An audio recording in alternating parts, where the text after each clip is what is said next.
Yo quiero dejarte en esta tarde con una palabra y quisiera invitarte a abrir las escrituras en el libro de Primera de Crónicas, capítulo número 11.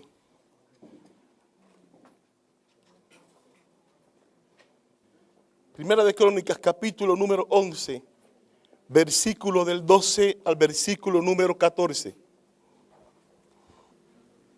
Cuando lo tengan, por favor, digan amén si es posible.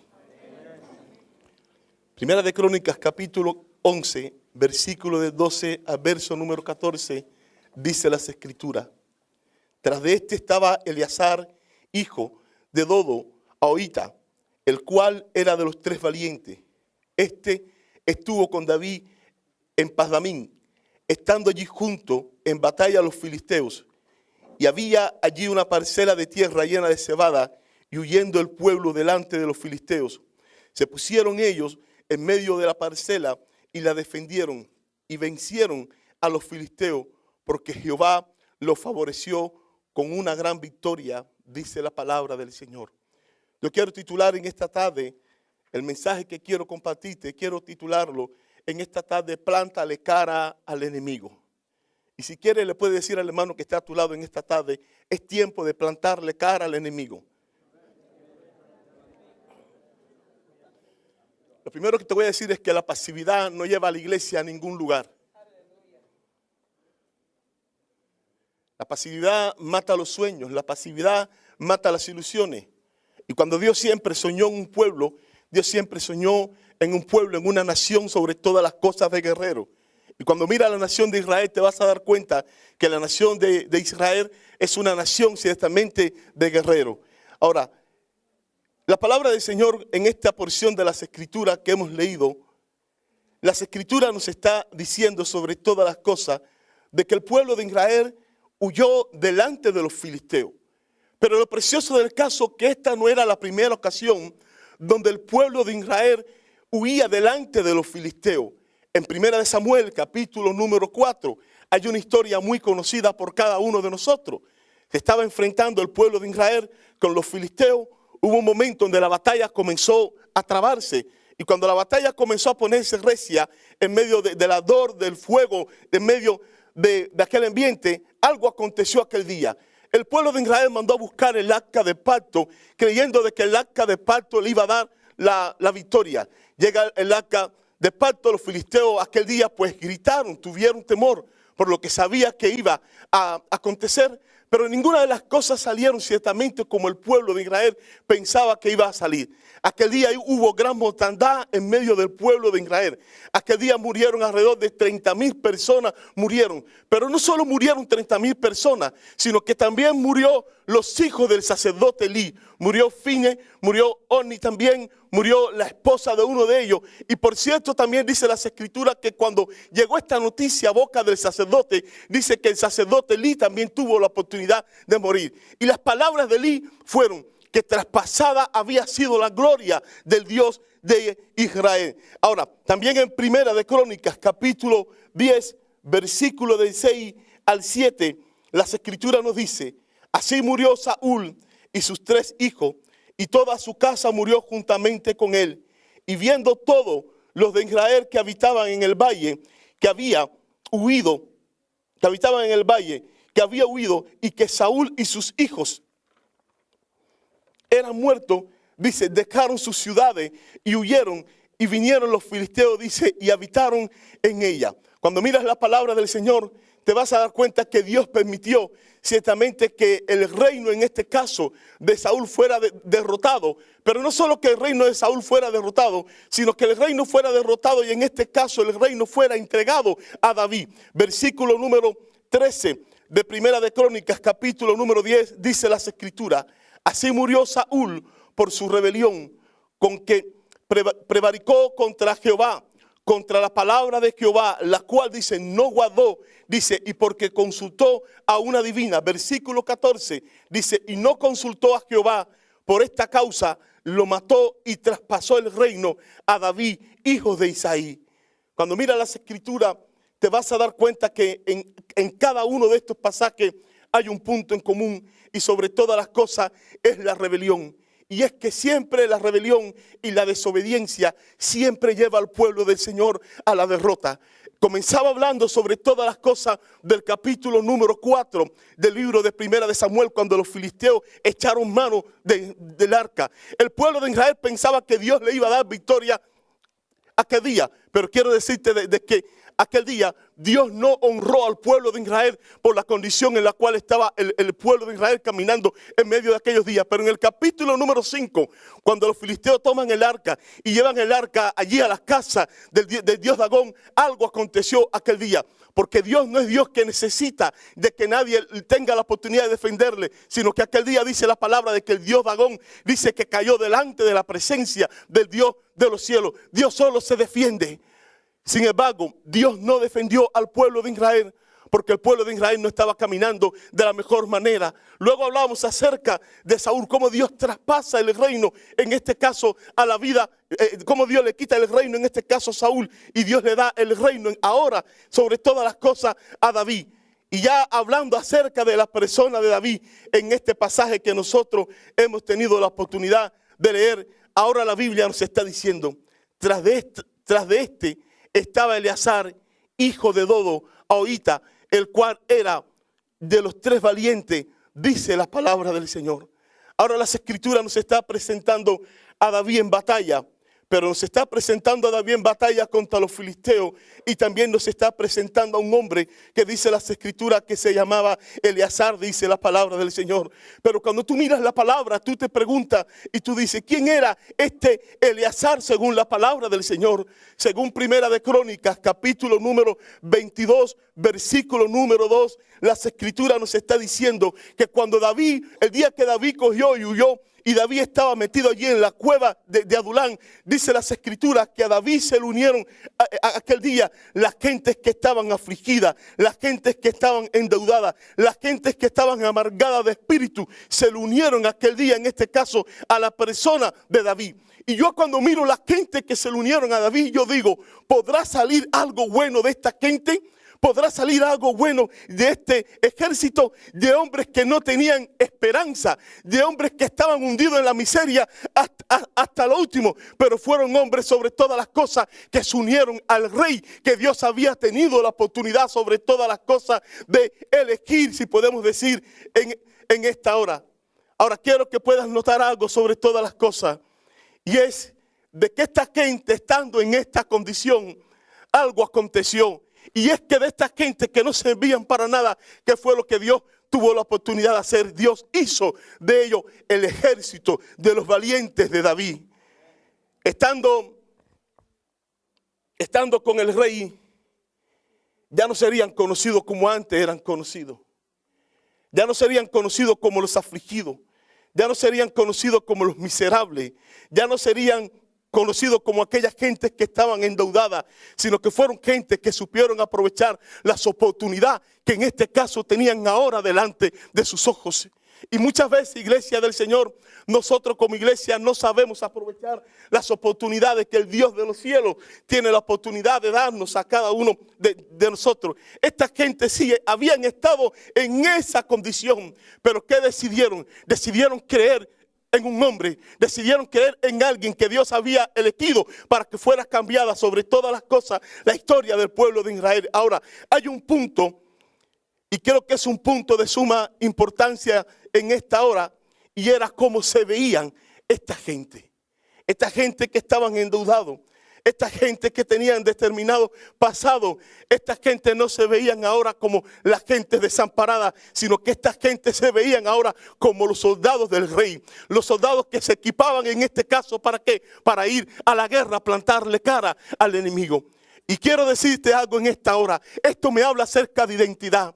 Y esto me habla de que muchas veces nosotros como creyentes no caminamos como victoriosos en la persona de Jesucristo. ¿Tú sabes por qué? Porque no tenemos clara todavía nuestra identidad. Porque muchas veces todavía estamos anclados en el pasado, en lo que tuvimos la oportunidad de ser un día. Sin embargo, no entendemos de que el Dios de los cielos te ha sacado de la miseria, te ha sacado del reino de las tinieblas y te ha traído al reino de su Hijo amado para que camines en Cristo Jesús como más que victorioso por medio de aquel que te amó y se entregó a sí mismo por ti. Las Escrituras nos habla acerca de este Eleazar y nos habla y lo recoge como uno de los 3 valientes, en este caso de David, en este pasaje. Pero no solo nos habla de él como uno de los 3 valientes, sino también las escrituras nos habla del pueblo que huyó delante de los filisteos. Yo creo, y todo, cuando vamos a ver, todos estaban bajo la supervisión, en este caso de David. Es decir, aquí hay mucho pueblo en esta preciosa tarde. Hay muchos que pueden tomar la resolución en su vida de ser gentes valientes, gentes que le plantan cara al enemigo en esta hora. O también podemos tomar la resolución de salir huyendo, como muchos del pueblo de Israel tuvieron la oportunidad de salir huyendo aquel día. Ahora, las escrituras no dice la razón por la cual el pueblo de Israel salió huyendo. Cuando miras las escrituras, te vas a dar cuenta que la Biblia ciertamente calla. Y uno se pregunta, ¿por qué arriesgar la vida por una parcela de tierra? Esta gente bien enfrentaban al enemigo o bien retrocedían. Y la pregunta es, ¿por qué arriesgar la vida por una parcela de tierra? Y quiero decirte una cosa. Lo que estaba en juego no era una propiedad. Lo que estaba en juego no era una parcela de tierra, sino lo que estaba en juego, tú sabes qué cosa era los principios. Y a veces nosotros no somos capaces de arriesgarnos mucho más allá. ¿Tú sabes por qué? Porque no tenemos aún claro todavía nuestros principios en el reino de los cielos. Y según las promesas del Señor, la tierra que estos filisteos querían tomar era tierra que le pertenecía al pueblo de Israel. Pero cuando este hombre se plantó, tú sabes lo que este hombre estaba diciendo. La tierra que Dios nos ha dado, las promesas que Dios nos ha dado, no viene ni un filisteo incircunciso a coger y arrebatarla y tratar de quitarla de cada una de nuestras vidas. Yo te pregunto en esta hora, ¿cuántas promesas Dios te ha dado, iglesia de Jesucristo? ¿Y por qué muchas veces nos rendimos con tanta facilidad? ¿Por qué muchas veces no le plantamos cara al enemigo? Si nosotros como creyentes entendiéramos que pertenecemos a Dios y que no debemos permitir que Satanás tenga ni un solo punto de apoyo en nuestras vidas, aún en las cosas más insignificantes, te digo en esta hora que ciertamente viviríamos vida cristiana en victoria. ¿Cuál es la razón por la que el resto de los hombres aquel día tuvieron la oportunidad de huir? Decía ahorita que la Biblia calla, pero creo que hay una razón sobre todas las cosas, y es el temor. La Biblia calla. La Biblia no dice la razón por la que esta gente huyeron. Pero yo no sé si a veces, ahora porque estamos en Cristo, pero yo no sé si cuando tú estabas en el mundo, alguna vez tuviste alguna batalla, tuviste que enfrentarte a alguien, no 1 a 1, sino 3 quizás contra ti, 4 contra ti, y le pregunta, ¿y cuál era tu reacción? Quizás mucho nos plantábamos y le plantábamos cara a aquellos que venían contra nosotros, pero muchos, tú sabes quizás qué era lo que hacían, evitaban hasta cierto punto el problema, y no porque eran buenos, no porque eran mansos, sino tú sabes por qué, por el temor. La Biblia en el libro de Proverbios capítulo 29, versículo 25, dice, el temor del hombre pondrá lazo, mas el que confía en Jehová será exaltado. El temor del hombre resulta en rendición a la presión humana para cometer el mal o para abstenerse de hacer el bien. ¿Y cuántas personas, cuando uno mira la historia, cuántas personas se han ido al infierno? ¿Por qué? Por temor al hombre, por temor a las amistades, por temor a las personas que están cerca de ti, en vez de esas personas tener la oportunidad de confiar en el Dios de los cielos. ¿Tú sabes por qué el pueblo de Israel huyó? Porque el pueblo de Israel tenía miedo, escucha, perder su vida. Y esa es la razón por la cual muchas veces nosotros como creyentes nos cuesta trabajo comprometernos con el Dios de los cielos. Por temor a perder nuestra vida. Cuando te hablo de temor a perder nuestra vida, te hablo de temor a perder el círculo de influencia en nuestros institutos.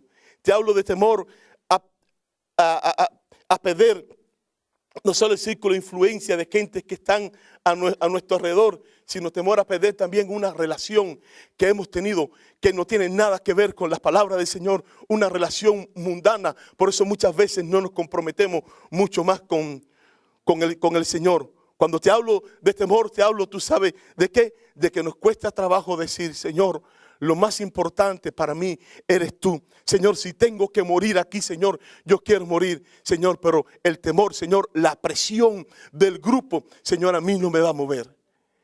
La Biblia calla en este caso. Pero esta gente no tuvieron la oportunidad de quedarse, de plantar cara, sino que salieron huyendo.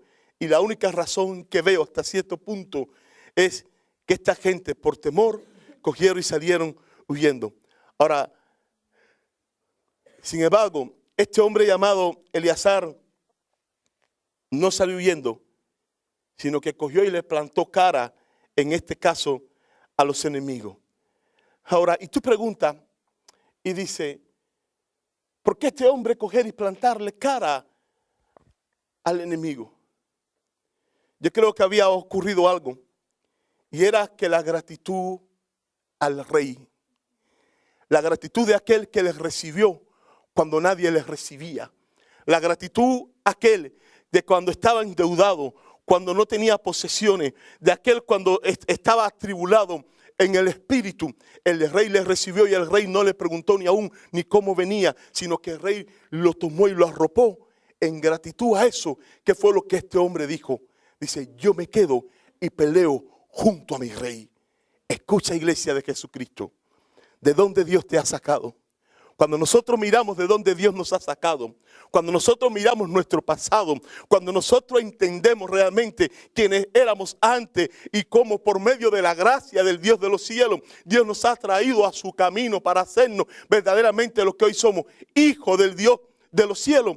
Yo creo que nosotros no podemos hacer otra cosa que tú sabes qué, quedarnos al lado de nuestro rey. ¿Cuántos dicen amén? Ahora, no solo este hombre en gratitud cuando nadie daba nada por él, decidió quedarse decidió quedarse junto con su rey, sino también yo creo que hay una razón más. Y la otra razón es el reino. El rey y el reino. Y esto es algo, iglesia, que tenemos que interiorizar en lo más profundo de nuestro corazón. Dios está llamando a un pueblo, Dios está llamando a una generación de jóvenes que permanezca plantada en el lugar donde Dios ha tenido la oportunidad de plantarle. Pero tú sabes por qué, por gratitud y por amor al Dios de los cielos. ¿Cuántos dicen amén? Y no solo por eso, sino también teniendo en cuenta para gloria y honra de nuestro Dios, también en gratitud también para poder favorecer también a aquellos que están en el reino de Dios. Si no estás dispuesto a arriesgar todo lo que tienes, si no estás dispuesto a arriesgar tu vida, si no estás dispuesto a morir, escucha lo que te digo, entonces hay tinieblas todavía en tu vida. No sé si me entiendes. Si tú no estás dispuesto a arriesgarlo todo, si tú no estás dispuesto a morir, te digo que entonces hay tinieblas todavía en tu vida. Se está usando, durante este evento se está usando un texto, y es el texto de Lucas capítulo número 11, versículo número 35. Y cuando las Escrituras está hablando en este caso de tiniebla, la palabra que se usa literalmente para designar tiniebla, en este caso se habla de oscuridad física y de una manera metafóricamente, la oscuridad espiritual, moral e intelectual. Y las tinieblas surgen del error, las tinieblas surgen de la ignorancia, las tinieblas surgen de la desobediencia, las tinieblas surgen de la ceguera voluntaria, de la ceguera voluntaria. Las tinieblas surgen también de la rebelión a la palabra del Señor. En las Escrituras, cuando miramos las Escrituras, hay tres hombres que ilustran hasta cierto punto esta verdad.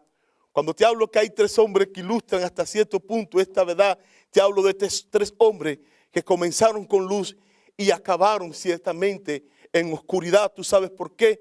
Porque fueron hasta cierto punto indecisos en su compromiso verdaderamente con Dios.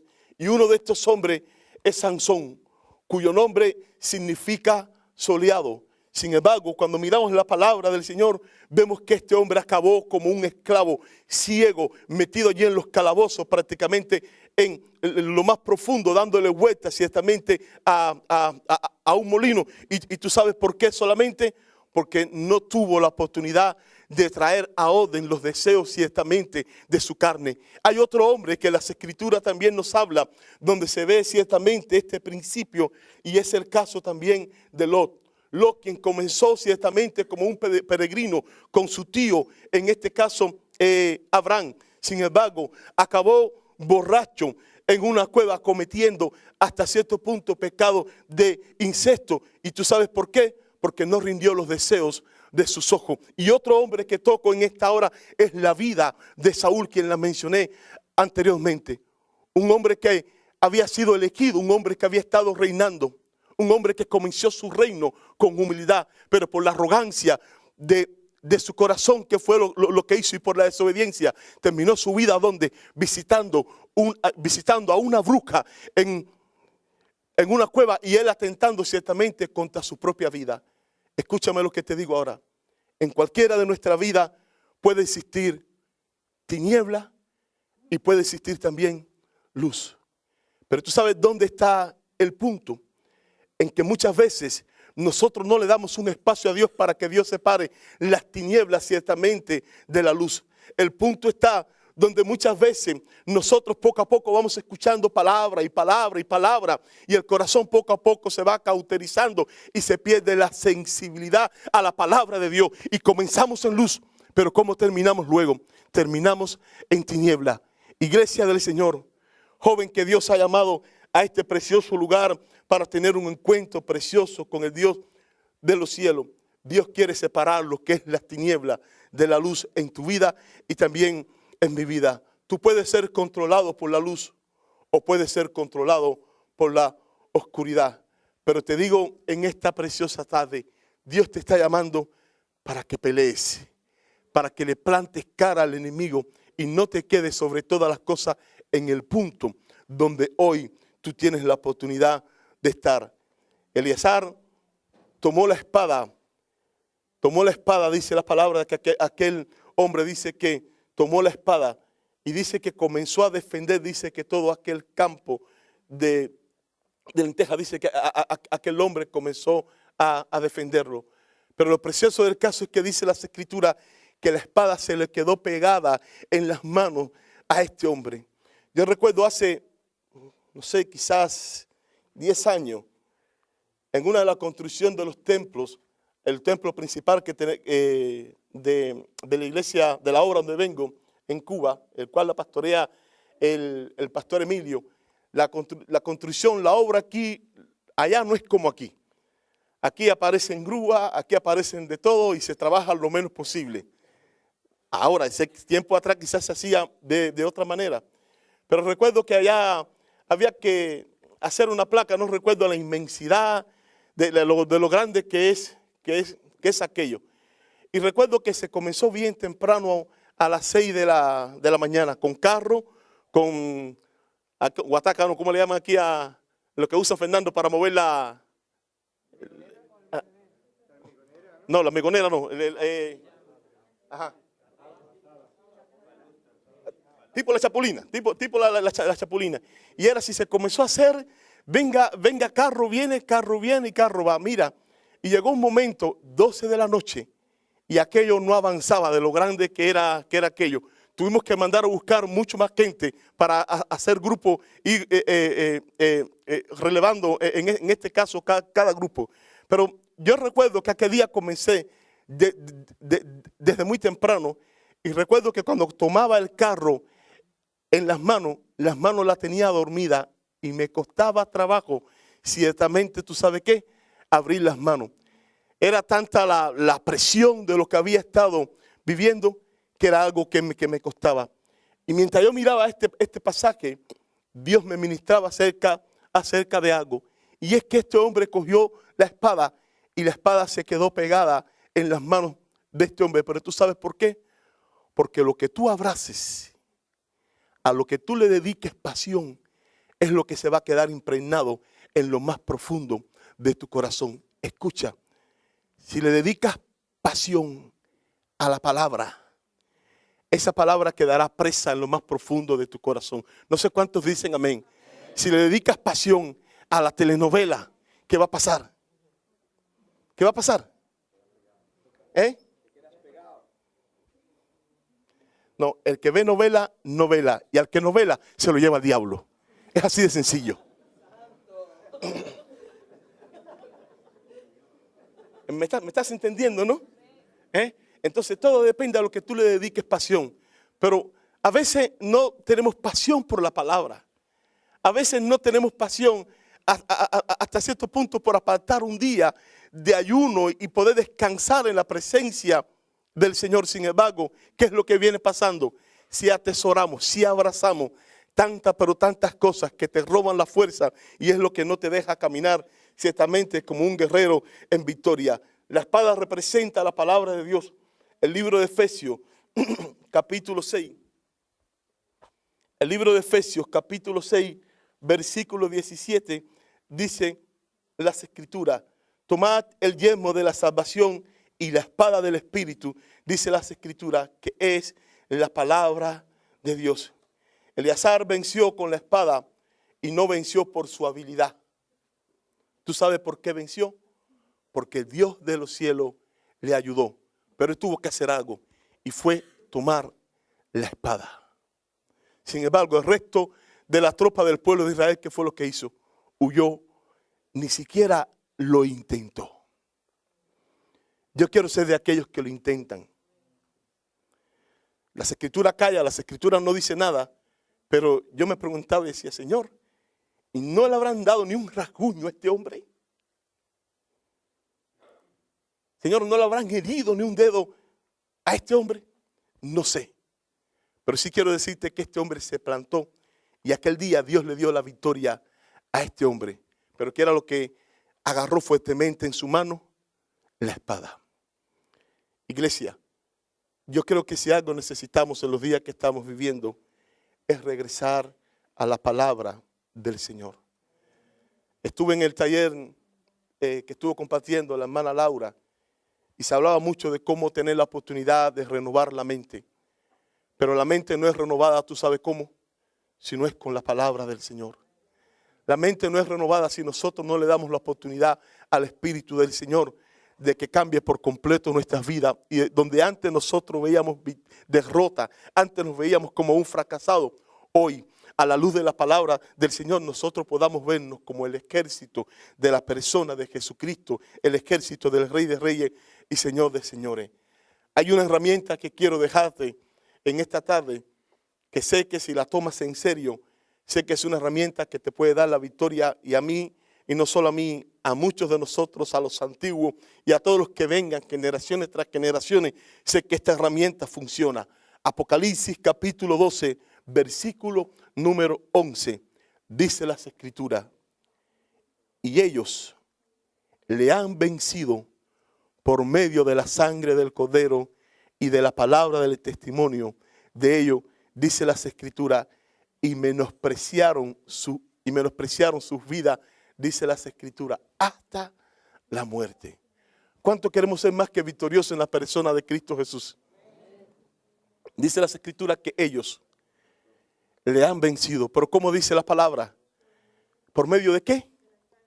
Por medio de la sangre, por medio de la cruz, por medio del sacrificio del Cordero, dice la palabra que ellos tuvieron la oportunidad de vencer. Pero cuando habla de ellos, en ese ellos, ¿tú sabes quién está?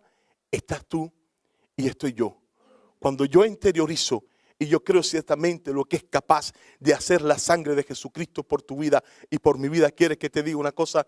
Yo nunca más vivo en derrota. Si me puedo caer, pero como mismo me caigo, me levanto, porque sé que la sangre de Jesucristo me limpia de todo pecado. Sí, quizás hoy me pueden faltar las fuerzas, pero ¿quieres que te diga algo? Puedo ir también al pie de la cruz de Jesucristo, sabiendo de que en Él, ¿qué es lo que yo recibo?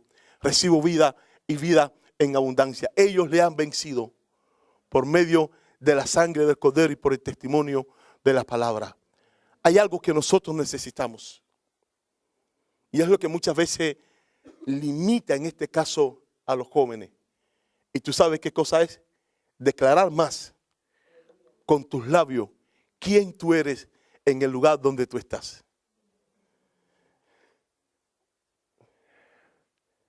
Hace unos días hablaba con un joven y lo que me llamaba la atención era cómo la novia, quien tiene relación con este joven, ella decía de que algo que le había llamado la atención es que ella supo de que el joven con que estaba saliendo, que era cristiano, una impía, una mundana, y ella no sabía de que este joven era creyente. Y ella cogió y lo supo. Ella no le preguntó a él, sino que ella se puso a indagar qué lo que era ser evangélico, qué era lo que hacían los evangélicos. Y la joven lo testificaba delante del joven. Y yo le miré a los ojos y le dije, qué cara dura tú eres. Así le dije. ¿Y qué cara dura tú eres? Le dije, de que ella tuvo que indagar y tú no tuviste el valor de tú decirle ciertamente quién tú eras. Dice, dice Jorge, dice, ciertamente, dice, no lo hice. ¿Y qué es lo que quiero decirte y quiero que puedas entender?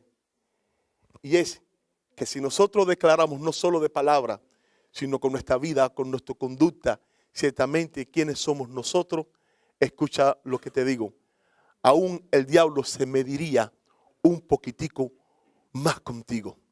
Pero ¿qué pasa? Muchas veces escondemos nuestra identidad. ¿Por qué? Por temor. ¿A qué? A morir.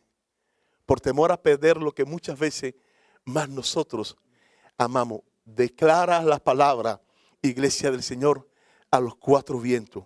Declara de que tú eres comprada, eres redimida, que somos salvos por medio de ¿qué? De la sangre del Cordero de Jesucristo. Apláudale al Señor en esta hora.